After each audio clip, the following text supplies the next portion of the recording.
Hi കൂട്ടുകാരെ, നമ്മുടെ തൊടിയിലെ നല്ല പഴുത്ത തുടുത്ത തേന്മാമ്പഴം ആർക്കാണ് ഇഷ്ടമല്ലാത്തത്?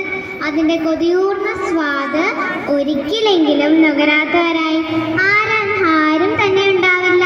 മരം ഒരു വരം തന്നെയാണല്ലേ? അതെ, മരം ഒരു വരം തന്നെയാണ്. മരങ്ങൾ വെട്ടി നശിപ്പിക്കാൻ പാടില്ല. ഞാൻ ഇന്നിവിടെ ചൊല്ലാൻ പോകുന്നത് തേന്മാവിനെ കുറിച്ചുള്ള കവിതയാണ്. എനിക്ക്